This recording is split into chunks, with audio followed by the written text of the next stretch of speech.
Adèle Abdessemed, vous allez participer à l'exposition Napoléon encore, et dans cette exposition, il est prévu que vous montriez plusieurs œuvres.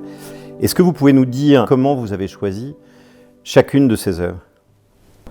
On a choisi le cheval de Turin. Pourquoi le cheval de Turin dans une exposition qui est organisée à l'occasion du bicentenaire de Napoléon? Parce que effectivement, quand on a parlé, tout de suite, vous m'avez dit le cheval de Turin. Oui. Et moi aussi, j'y pensais. Mais oui, parce que dans des coups de sabot, j'ai fait une œuvre qui s'appelle Coup de tête, comme un geste de liberté. Hanter mon moment de gloire, de victoire, et puis un coup de sabot. Sont reliés parce qu'on a choisi aussi exil, comme exit. On peut dire que Nietzsche, il était exilé à Turin, donc c'est un exil. Donc exil, exit, cheval de Turin, c'est un choc, coup de sabot, c'est un choc. Une sorte d'hommage à tous les animaux de la guerre. Donc je pense les chevaux en général au premier rang. On a le soldat et on a le cheval. Donc les héros de la guerre, c'est ça. Et le cheval, est-ce qu'il a choisi? Veut dire que les chevaux, ce sont des victimes. Comme des animaux, nous sommes les animaux les plus féroces de tous les animaux. On ne pourra pas demander leur permission. Hé, cheval, mon frère lointain, vous appelez cheval, est-ce que vous êtes d'accord?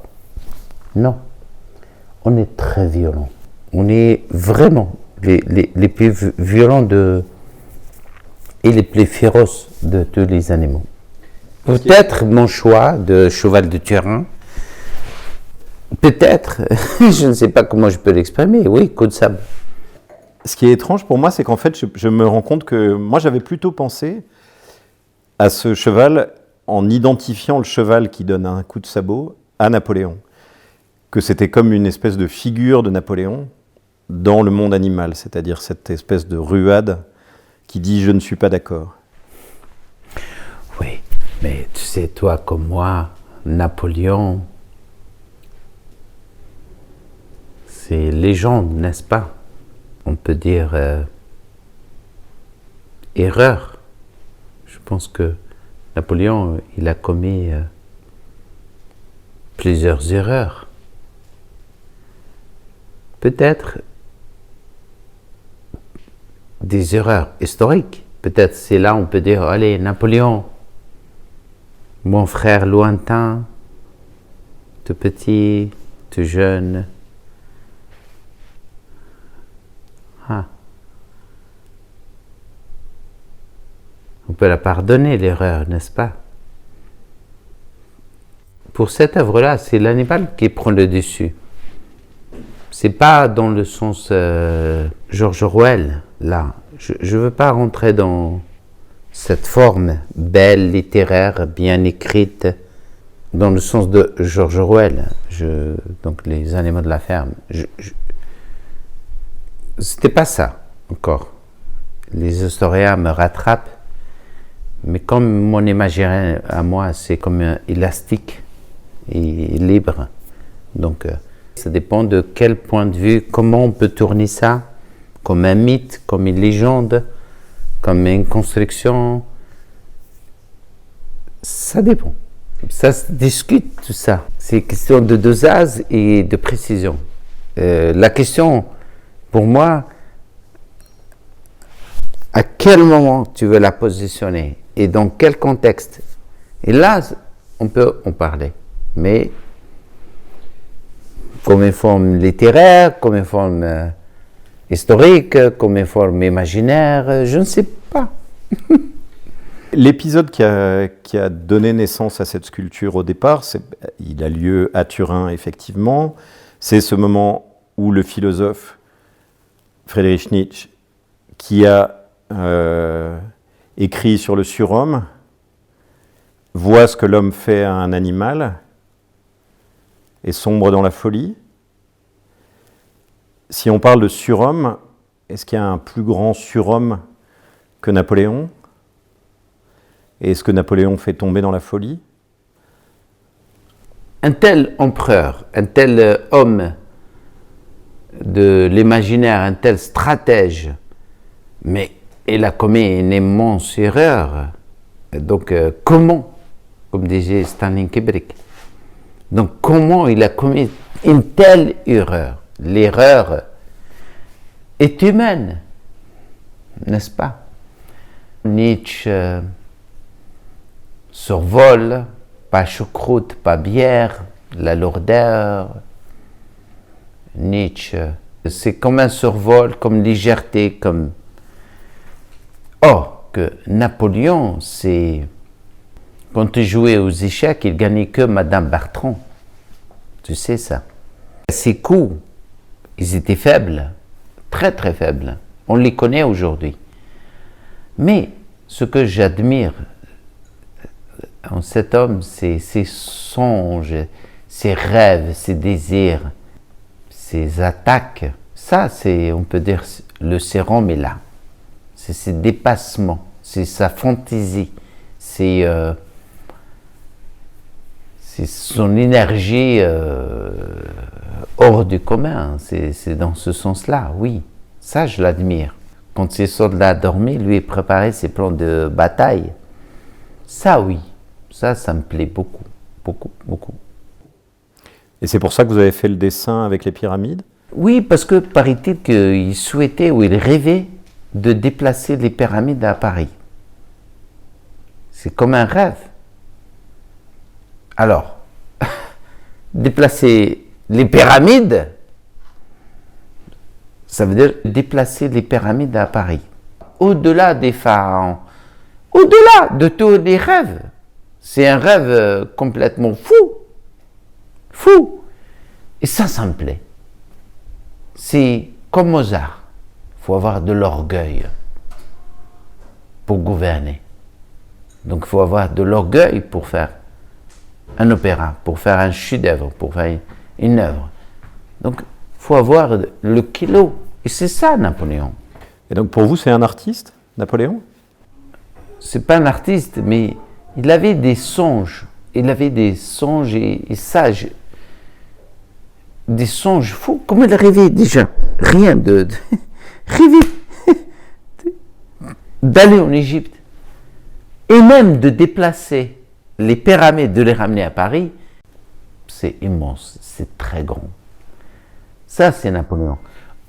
En dehors des questions colonialistes, occupation, Nouveau Monde, échec, Waterloo, Louis XIV, Louis XVI, Louis XVIII, en dehors de la Révolution, en dehors de tout, les sans-culottes, tout ce que tu veux, c'est quand même une dictature, mais avec des rêves fous, des rêves complètement fous et complètement osés. Il a inventé, dans un sens, le cinéma, de déplacer les pyramides à Paris. Il a inventé le Final Cut avant le Final Cut.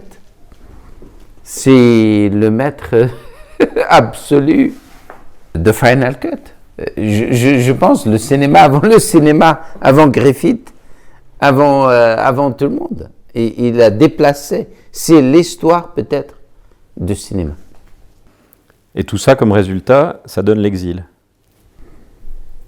Exil comme exit, comme une porte de sortie. Mais pas comme exil froid au sommet de la montagne. Un exit plutôt chaleureux. Ou ça veut dire de la fièvre dans le ciel. Pourquoi quand vous avez décidé de faire une œuvre spécialement pour l'exposition, vous avez fait un dessin? Pourquoi les pyramides, là? Parce que j'ai pensé que son songe est tellement grand et tellement... on l'appelle le conquérant, non? Donc je voulais faire un dessin qui parlait de cette énergie, de ce rêve, déplacer la pyramide. Vous savez que le Louvre, par exemple, les pyramides du Louvre, ce n'est qu'un objet de design. Hein. Lui, il voulait les ramener, c'est différent. Souvent, quand vous traitez dans votre travail d'événements historiques, que ce soit la guerre du Vietnam, l'extermination des Juifs d'Europe, les rapports entre l'Allemagne de l'Est et l'Allemagne de l'Ouest, ou des choses de ce type-là, on pourrait prendre beaucoup d'exemples. Vous le faites à travers une figure qui est devenue une image symbolique d'une certaine situation. Est-ce que pour vous, cette dimension de l'image, chez Napoléon, qui était absolument fasciné par la construction de sa propre image, elle vous intéresse ou pas spécialement? Je veux dire, il y a eu beaucoup d'artistes qui ont travaillé sur l'image de Napoléon. Vous savez que, par exemple, je suis un témoin de notre temps. Aussi un artiste qui pense. J'ai ces deux choses. Artiste, mais en même temps qui pense. Donc il y a la pensée aussi qui accompagne mon art qui vient de bas. Donc Napoléon comme figure historique lointaine ou proche à travers des icônes, etc. Oui, je pense que je suis quelqu'un aussi parfois qui s'occupe de l'histoire, la grande comme la petite. Je suis quelqu'un qui parfois qui peut s'en occuper. Donc, quand je fais cri au Mon enfant, le ghetto de Varsovie, c'est que à ce moment-là, au-delà de l'innocence, je me place ou j'essaye comme un témoin, n'est-ce pas? Mais un témoin et comment? Parce que c'est compliqué d'être que témoin, parce qu'on peut être témoin passif ou actif. Mais moi, je suis en tant qu'avec mon art vraiment actif.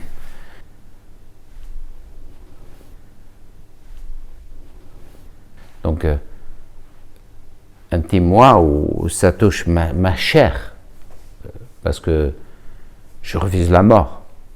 Moi, je suis quelqu'un qui refuse la mort. Je suis un artiste qui refuse la mort, parce que c'est la chair. Donc, effectivement, que Napoléon, ça peut être une très belle fable aujourd'hui, un jour peut-être une fable parmi des fables, mais avec quelque chose, en plus, c'est un positionnement. C'est un petit plus. Pas en tant qu'illustrateur, mais en tant que quelqu'un qui, en tant qu'artiste, qui dit « Hey, je sais à quoi tu penses. » Et c'est ça peut-être la petite, quand je dis infiniment petit, mais infiniment grand, chose qui fait la différence. Je sais à quoi tu penses. Je te regarde. Et après, j'ajoute, tu dois changer ta vie. Donc, les œuvres que je fais, comme Cris, comme Mon enfant, comme peut-être Le cheval de Turin, ce sont des cris, tous cris. Un cri, il y a trop de bruit chez moi, il y a du son. Ce sont des œuvres très sonores, même ces sculptures, peu importe, mais il y a du cri, il y a beaucoup de bruit chez moi. C'est vraiment comme Antonin Artaud, le marteau, donc c'est métal.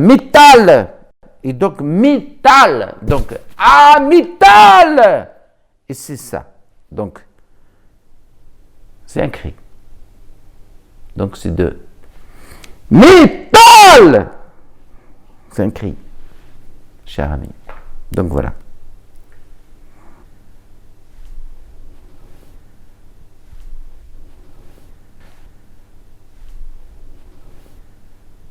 On parle très peu des animaux de la guerre. C'est ça qui est terrible. Les ânes, qui portaient des armes, etc. C'est un peu ça. Il est là. Il porte, il est envoyé en mission. Donc ça, on ne parle pas des animaux. J'ai fait une œuvre que Donna Haraway, elle a commenté ça d'une façon théorique extraordinaire. Donna Haraway, elle expliquait cette phrase: Anything can happen when your animal is your cameraman. C'est une phrase publicitaire, mais terrible, mais horrible. Il faut la déchiffrer, il faut savoir qu'on en voit dans des océans les plus lointains, les plus fins fonds, des dauphins, des espèces extraordinaires avec des caméras et puis des oies et d'autres aussi, comme ça. C'est terrible. On met des caméras au-dessus. C'est une phrase publicitaire pour vendre des caméras. Vous vous rendez compte? Je te dis, on est l'espèce la plus féroce de tous les animaux. Je pense qu'on doit réfléchir un petit peu, pas dans le sens tragique, historique, etc., sacrificiel. Réfléchir un tout petit peu, ce qu'on est en train de faire aujourd'hui. On a une immense responsabilité, toi comme moi, tous. On est responsable à ça. Et donc, je ne parle pas des choses cosmétiques, avec la graisse des baleines, parce que là je passe comme un démago. Je ne parle pas de ça. Je parle au-dessus. C'est au-dessus des Tutsis et des Hutus. Et c'est ça ce dont je parle. Tutsi, Hutu. La machette. Tu sais que la machette, quand elle fait tchrak, c'est comme l'horloge. L'horloge, la montre, elle a le même son que la machette. Ça veut dire le temps. Et chaque est la même chose que le temps. Et ça, c'est pas moi d'expliquer, c'est à des philosophes de travailler sur question temps et machette. C'est comme ça. Et on est tous témoins. Et on le savait tous, ce qui s'est passé dans des génocides. À chaque fois, il y a toutes les répétitions de toute l'histoire. Est-ce qu'aujourd'hui on peut continuer à célébrer Napoléon, du coup? Moi, Napoléon, c'est une légende. Hein. Comme Jésus, ou comme, je ne sais pas, Mohamed ou Moïse. Hein. C'est une légende extraordinaire. Je le vois même pas sur un plan historique comme peut-être les historiens ils vont m'attraper et m'accuser d'ignorance. Ils ont raison d'ailleurs. Mais je le vois comme une légende. Je préfère de le voir comme une légende. Je le vois Waterloo, la Russie, les correspondances, les lettres à Joséphine. J'adore ça, les chansons. Mais il faut que ça reste une légende. Parce que les légendes, ça reste toujours poétique. Mais si je le vois sur un plan historique, je le combats. Et ça veut dire un procès. Et je ne veux pas le voir comme ça. Donc si mes enfants vont lire demain ou étudier Napoléon, je préfère vraiment qu'ils le lisent ou l'étudient comme une légende, comme une personne qui a eu des rêves, des conquêtes extraordinaires, comme Alexandre le Grand. Personne ne sait Alexandre le Grand, s'il était là ou pas. Donc je préfère comme ça, pour simplifier et pour rendre la chose, la légèreté de l'être. À la Condera. Non. Mais du coup, c'est pas Napoléon comme celui qui fait des centaines de milliers de morts. Je préfère vraiment parler Napoléon aujourd'hui comme Netflix. C'est une série de Netflix. Il faut vraiment accepter ça comme ça. Mais je préfère pour alléger. Mais quand tu vas de l'autre côté, par exemple, si tu dis Napoléon en Algérie, c'est pas pareil. Là, tu vois, une légende très belle avec des jolis vêtements, des jolies décorations, des belles histoires, des beaux textes, des stratèges, des rêves et tout ça. C'est une série de Netflix. Dans la salle où je vous ai proposé de montrer les œuvres, je vous ai dit tout de suite, j'adore les légendes. On peut tout enlever. Vous pouvez tout enlever, ce qui est présent dans cette salle. Et vous avez dit que vous vouliez bien garder un petit tableau de Meissonnier. Oui, j'aime bien ça. Parce que déjà, elle est gris. Ici, les gris, c'est quelque chose qui me rappelle ma petite enfance, où ma grand-mère préparait des pigments avec de la laine pour colorer justement des barnousses, des choses comme ça, qui étaient très gris et avec des noirceurs extraordinaires. Et ça, c'est la teinture. Et ce tableau-là, il me fait rappeler ça, à la teinture de la laine de ma grand-mère. Et qu'elle les fait sécher dehors. Et moi, je me transformais en vent et je donnerais de la voix.